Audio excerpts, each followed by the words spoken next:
Hello বন্ধুরা, এই যে রাতে আজকে মাশরুম করব। পেঁয়াজ, আদা, লঙ্কা, ধনেপাতা, একটু টমেটো, মাশরুম, একটু আলু দেবো। প্রথমে পেঁয়াজগুলো দিয়ে দেবো। পেঁয়াজগুলো একটু একটু ভাজা ভাজা হয়ে গেছে।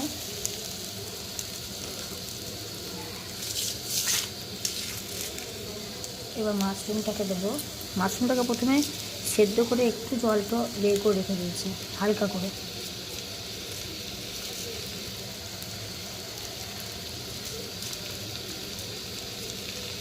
জানি না তোমরা কে কেমনভাবে করো, আমি এভাবেই করি।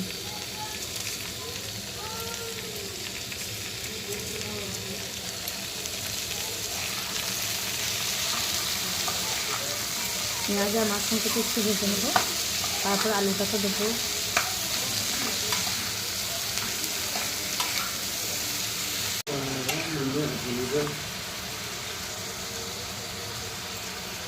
একটু পরিমাণ মতো একটু গুঁড়ো দিয়ে দিচ্ছি।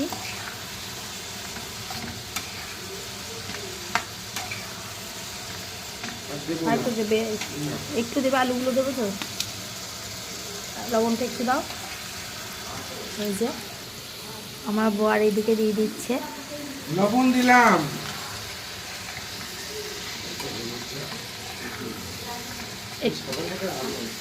আর ইয়ে দাও, ওই কি বলে, একটু ধনে গুঁড়ো, জিরে গুঁড়ো একটু দাও। বাস বাস, আর দিও না। সানরাইসের হলুদ, কাঁচা লঙ্কা কুচি দিয়ে দিয়েছি আমি। এই যে রান্না করছি, এই যে আমার বেটা দেখতে চলে এসছে। মা কি করছো?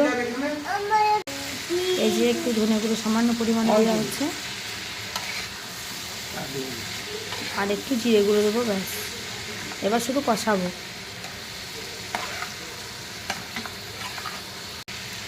এই যে একটু জিরে গুঁড়ো দিয়ে দিচ্ছে।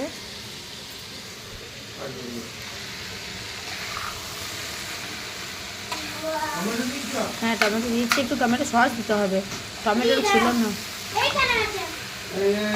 ওখানে আছে বাবা, ঠিক দেবে বেটা। ছাড় বিটু, ছাড় বাবু, দিও না বাবু। এই যে আমার মেয়ে চলে এসছে এদিকে, কারণ আমি ভাই মানে মেয়ে বলছে, মা কেন এত তাড়াতাড়ি করছো? কারণ এত রাতে না করলে মেয়েকে পড়তে বসাবো, মেয়েকে গান করাবো।